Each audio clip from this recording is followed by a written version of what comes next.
Hey everyone, this is Raven. I'm here with my recap and review of Snowpiercer season number 2, episode number 5, which is titled Keep Hope Alive, and we are halfway through the season. And I enjoyed this episode. There were certain moments where I was like, you know what, this could have been handled better, but it is what it is. Overall, again, this was an enjoyable episode, and I really hope we get to see what Melanie's been up to. Apparently, according to the preview of next week, the upcoming episode is going to focus on Melanie, so I'm excited about that. Anyway, coming back to episode number 5, it opens up with Josie being treated by the Headwoods. And the episode has Josie's voiceover, and she's talking about, you know what, it's very easy to fight until you get hurt, and when you get hurt, you get sidelined, and the road to recovery is quite long. However, being the type of person that I am, I have to keep fighting. I still have a role to play. And I'm actually enjoying seeing Josie serving as a spy for Layton. At first, I was like, you know what? Maybe Josie doesn't like how Layton has been handling Snowpiercer, and maybe she might end up creating her own rebellious group. But now she still trusts Layton, and she's still working for him. But you know what? After what Layton did in this episode, maybe some certain things will change inside Josie. Who knows? So she is being treated, and because of her injuries, it's going to take a very long time for her to be okay. However, she is able to walk around and all of that stuff. And as she's recovering, Icy Bob is being experimented on as well. So she's keeping an eye on Icy Bob, and she ends up sending a message to Layton that, you know what, Icy Bob is being prepared for something. So Wilford is going to make a move, so you need to be ready. Now, the way that Josie is able to send messages to Layton, it involves her writing a message, hiding it in a small capsule, and then dropping it in the rubbish bin, or maybe or the bin that's supposed to carry around all of the contaminated stuff. And then Amelia comes in, and she takes all of the garbage away. And I was actually surprised to see that Amelia was working for Layton. I mean, we did see her have a connection with Murray in the previous episode, but I didn't expect her to be on board with Layton so quickly. But anyway, then the message goes to is passed through the border, because again Layton and Pike Layton has told Pike to operate trading through the border, and then the message goes to Pike, and then Pike gives it to Winnie. I guess the little girl's name is Winnie, and then Winnie runs all the way to Layton to bring him the message. And as Winnie is running through second class, no, third class, I guess. Third class, second class, I guess it's third class. Yeah, as she's running through third class, Terrence sees Winnie running, and we know from the previous episode that Terrence isn't liking the fact that Pike is the one who is handling all of the trade at the tail, because Terrence can feel his power being taken away from him, and you just know that Terrence is going to do something. And it didn't end well for him, but I understood why he did what he did. So we cut to Big Alice, and yeah, Wilford is still in love with Audrey. He wants Audrey by his side, and he has been playing her albums. And Audrey has some nice romantic songs, and he's also making the rest of the trade listen to Audrey's songs as well. And Alex and Amelia are talking, and I'm not really sure. I think that Alex doesn't know that Amelia is working for the tail. However, Alex does notice that Amelia has this connection with Murray, and both of them are supposed to read Rebecca, the book, because Wilford makes certain passengers in the train read books, and then they all come together for a book club. And it's time for the book club to start. However, Amelia hasn't read the entire story, and she's kind of worried. But anyway, the book club starts. However, before that, we cut to Audrey and Zara, and Zara is of course worried about Audrey after what she saw her doing with Wilford in the previous episode, making him eat those mangoes in a very weird way. And Zara is like, Audrey, are you okay? Will you be able to handle all of this? And Audrey is like, you know what, Zara, don't worry about me. I'm not the same Audrey I was years ago. I can handle this. And I'm like, you know what, Audrey, fingers crossed. So the book club commences, and everyone is there. The doctors are there, Alex is there, Amelia is there, 2 other people are there, and they're talking about Rebecca. And Wilford is like, so what did you think of Rebecca? What did you think about the male character and all of that stuff? And one of the people there says that the male character sucked. And Wilford didn't like that. And then they were talking about Rebecca being an unreliable narrator and all of that stuff.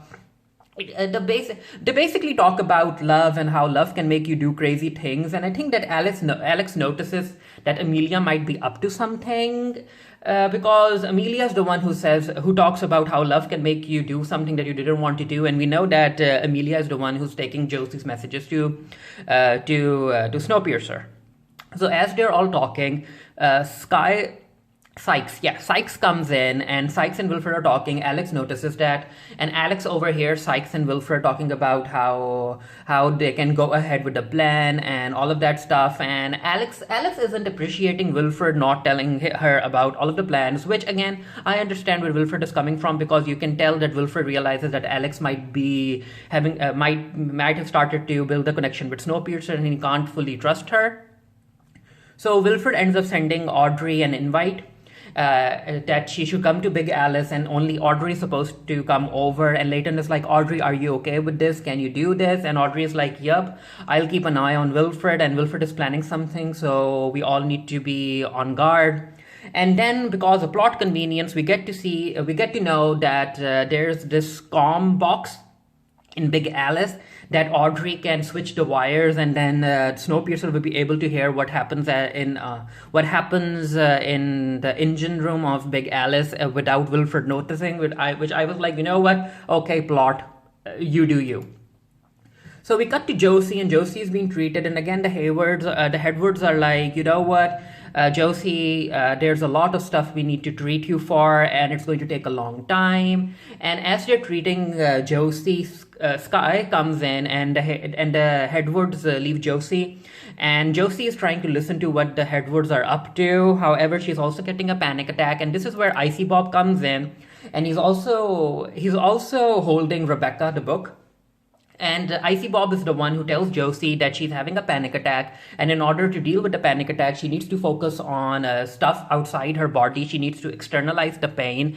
And seeing Icy Bob having this human connection with Josie, I wasn't expecting it at all. I really thought that Icy Bob was basically a monster, but now that we know that he has humanity inside of him, I don't really want him to die now. So we cut to Layton and everyone talking about how Wilford is up to something, and they need to be on guard and all of that stuff. And Audrey is going to go visit him in Big Alice today. And then Bess comes in, and Bess is like, you know what, you're worried about what Wilford might end up doing, but there's also this other problem that we still haven't solved about the spies that are working for Wilford inside Snowpiercer. I have no suspect. I'm not really sure what to do. And Layton and Roche are like, Bess, we understand that you're overworked. Why don't you take a break? And rethink and rethink your strategy and all of that stuff, because you can see that Bess is very worked up. She wants to find she wants to find the people who are working for Wilford quickly, and that's not happening for her. And then we cut to Ruth and Zara, and Ruth is like, you know what, Zara, I know that Josie's the one who's spying for Layton on Big Alice, and I still don't appreciate Layton not telling me stuff. And Zara is like, you know what, Ruth, that's how Layton is, but you're smart, you can handle yourself, and you know what, we'll continue doing what we are doing, and we'll come up with plans, and we won't involve Layton in them. So it's time for Zara to be the one who makes the announcements, and she gets morning sickness, and Ruth is like, you know what, you won't be able to perform your duties because of your health status. And Zara is like, I'm okay, and she is able to deliver a very impressive announcement over the communication system, and Ruth is impressed, and Tristan is just happy that he doesn't have to do this anymore. So yeah, Pike is at the bar, and LJ comes in, and she knocks Pike over the head with the steel bar, and I'm like, you know what, I still don't think that the writers understand what they want to do with LJ, but it is what it is. So it turns out that it was Terrence who told Osweiler and LJ to bring Pike to him. And Terrence is like, you know what, Pike, I know what's happening. I can see Winnie running around the train, and I don't appreciate you sending messages and stuff through third class without my knowing. And if you do, and I'm warning you, I need you to stop this. So Layton ends up stapling Pike's wound, and Pike is like, you know what, Layton, you need to do. Oh, you can see me in the screen, haha. Yeah, Pike is like, you know what, Layton, you need to handle Terrence because you're the one who made me. You're the one who gave me control of the trade, and I want to continue it. And yeah, you go and talk to you go and talk to Terrence, and Layton is like, you know what, Pike, I'll handle this. So while that's happening, we cut to Big Alice, and Wilford has gotten ready for Audrey, and he's like, Alex, how do I look? And Alex is like, you look fine, Wilford. And yeah, Alex is not happy that Wilford is reconnecting with Audrey, because Alex is like, okay, so you get to invite Audrey here, but why can't I go to Snowpiercer to meet LJ? And Wilford is like, because it's part of my plan, Audrey, we need Audrey if we want to take control of Snowpiercer. Layton goes to talk to Terrence, and Layton is like, Terrence, I have these fake criminal records that I can use to throw you in jail, so I need you to handle yourself. I need you to let Pike go ahead with his trading and all of that stuff. And Terrence is like, you know what, Layton, I don't appreciate your tone. I know that Josie's the one who's been spying for you, and what will Wilford do if he finds out? So Terrence basically threatens Layton, and I'm like, ooh, Terrence, that wasn't a good move. That wasn't a good move. Of course, Layton is going to retaliate. And Layton goes to meet Zara because she has an appointment. She is undergoing an ultrasound to look at how big the baby is. The baby is right now the size of a blueberry.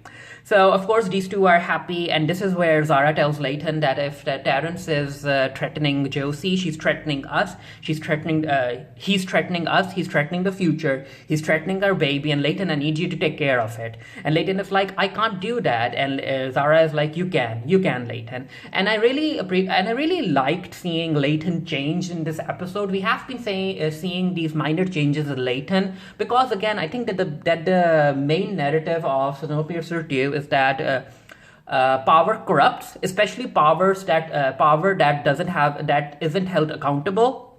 It corrupts, and we can see Layton slowly being corrupted because of all of the power and all of the responsibilities he has to handle. And it's not his fault, but yeah, these are some decisions he has to make. So Audrey finally comes to meet Wilford, and before that happens, before Wilford enters, Audrey's having this little chat with Alex, and Alex is like, I know that you're friends with my mom, but you're also in love with Wilford, so where are your allegiances? Where do you stand? And Audrey is like, I'm a neutral party, darling. So Wilford comes in, and yeah, Alex just storms off because, again, she isn't a fan of Wilford and Audrey reconnecting. And then we cut to Ben, and Ben is worried because they sent this 11th balloon up in the sky, and it has ascended more than 35,000 feet, and Melanie still hasn't checked back, so they're worried that it isn't like Melanie to miss something so important. So yeah, Melanie might be in trouble, but again, we don't know what Melanie is up to. So I'm looking forward to what she went through in the upcoming episode. While that's happening, the rest of the kids are happy that Melanie is working for the betterment of humanity, and they have created this weird gift for Melanie where she's on the mountain, and below you can see humanity and all of that stuff. And yeah, I'm like, okay, so none of the kids are actual artists in this class. But it is what it is. Of course, certain people don't like Melanie's reputation being recovered like this, but Root is all about supporting Melanie, and Root is like, you know what, this picture will be hung for a week so that other people can see what you kids did and how Melanie is the single spark that's lighting the way for all humanity. But of course, because Ben and Harvey haven't heard from Melanie, they end up asking everyone to meet them at the engine. And we have Zara, we have Roche, Ben, Root, and Harvey. And they say that, you know what, even though the science is safe and we have the data, Melanie hasn't been back for the last balloon that we just shot. So something might have happened to Melanie, and it's very weird because we have to turn back to get her, and she might not even be alive right now. And Root is like, no, I can feel Melanie outside even today. I know that she's alive. We just have to keep on hoping. And this entire scene relates to the title of the episode about keeping hope alive. And yeah, Layton is like, Wilford can't hear of this, and and this is where they decide that they have to lie, basically similar to how Melanie lied about Wilford still being alive when she was running Snowpiercer. So it's now their turn to do the same thing as Melanie and lie about her being alive and everything being okay. And I'm like, you know what? All of them are basically in Melanie's shoes right now. And yeah, now I guess they can now understand everything that Melanie went through over the 7 years. Then we cut to Bess and Oz, and Bess is talking to Oz, and I really like these two friends, basically friends reconnecting to each other. And Bess is like, have you heard something about the Breachman working for Wilford? And Oz is like, no, I don't necessarily know. And yeah, I missed you, and I hope we reconnect soon. And before Oz walks away, he's like, you know what? Beth, I'm not taking sides. I'm just going to wait and see where all of the chips fall.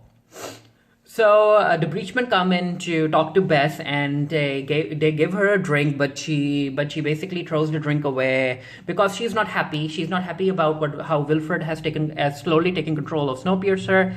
And then before she ends up fighting with the Breachmen, Pastor Logan comes in, and Pastor Logan takes her to box away her anger. And this is where these two talk about how feeling pain is part of humanity. You can't feel happy unless you feel pain. And these two fight it out. Then we cut to Zara and Ruth, and Ruth is trying to figure out how to lie to the passengers. She doesn't appreciate lying to the people who listen to her. And Zara is like, Ruth, you have to do this. You are the leader on this train, and your decisions matter. Then we cut to Wilford and Audrey's date, and of course Audrey needs to figure out how to reconnect the comm box, and she asks Wilford to pour her a drink. She gets up and she's trying to fiddle with the comm box, and this was a very intense scene. I was like, you know what, Audrey, Wilford is very smart. He's going to figure out what you did. And I was actually surprised that she wasn't able to reconnect or reconfigure the comm box in time. However, Wilford does have his suspicions about Audrey might be up to something.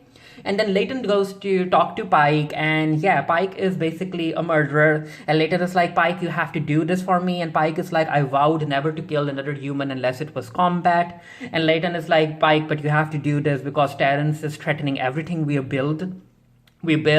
And yeah, seeing Layton using Pike to kill other people, that's a very Wilford move.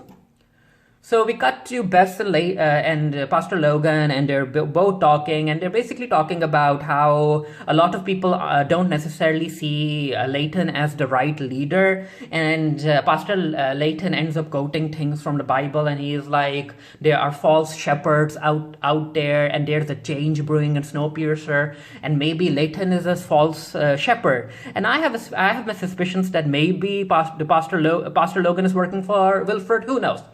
So Pike goes and he's about to fight Terrence, and Terrence is like, Osweiler, I need your help. But turns out that no, everyone was in on it. Everyone listened to Layton, and they all walked away. And Pike ends up giving a weapon to Terrence because he wants this fight to be fair. But yeah, Terrence is like, we don't have to do this, Pike. Layton offered me a 60-40 deal for you to continue your trading. I'll take that. But Terrence is like, no.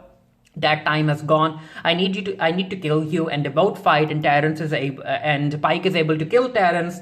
And while that's happening, Zara is like, Layton, you did the right thing. I'm proud of you. And yes, Zara is not a good influence on Layton, but then again, I understand why Layton had to do what he had to do, because Terrence was a huge risk, and now he's been taken off the board. So it's time for Ruth to lie to the passengers, and she lies about how Melanie has continued to ping back to them, and she has been in continuous contact with them, and now they're going back to bring Melanie home because she's the one who has offered humanity for everyone. And as we hear Ruth's voiceover, we cut to Pike, and he ends up shaving his head. And I was here for it. I have been waiting for Pike to shave off his head, and he looks good. He kind of looks like the actor from Stranger Things, the sheriff. So we cut to Josie, and it's time for Josie to undergo surgery. However, she doesn't want to go unconscious because she wants to hear what the Hedwards are up to. So she refuses to take her pill. And this scene, I was very impressed by Josie's strength that she ended up continuing to go through surgery without taking an anesthetic, and she had to pretend that she was asleep. She ended up bearing all of the pain and all of that stuff. And that worked out because I think Psyche came back again, and the Hedwards were talking about how it's time for Wilford to enact his plan, and it has something to do with the breachman, and it will occur tonight. And Josie has to deliver that message to Layton, and she ends up throwing that message into the garbage bin so that it can be delivered to Layton. However, Icy Bob comes in, and Icy Bob is like, I didn't appreciate you not taking your pills. That was a very bad move for you to make, and I hope that the Hedwards don't find out about it.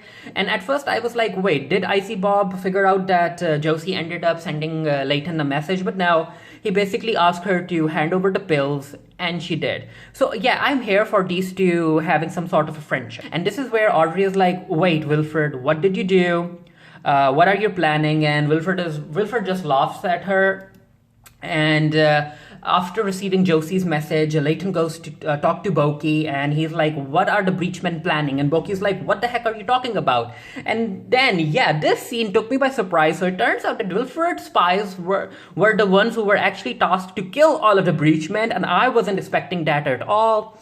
So yeah, all of the breachmen are dead, I guess, except for Boki, and yeah, I have no idea who these spies are. And it's time for them to close the gate between Snowpiercer and Big Alice. And it's also time for Audrey to come back. And Root is like, Audrey, why don't you come back? And Wilford is like, Root, why don't you come and visit Big Alice? Because I know that you've been meaning to come over. And Root is like, I can't do this right now, sir. And she calls for Audrey to come back. And yeah, the episode ends with Audrey deciding to stay with Wilford. And yeah, I don't think that Audrey will be betraying Layton. I think that she is still going to try and do something to bring Wilford down. So I'm looking forward to seeing what happens next. And yeah, I will be doing a written review of this for the Geekiety. The link to the review will be down in the comment section below. Let me know what you thought of the episode. And until next time, stay happy, stay safe, stay blessed. See you guys later. Bye.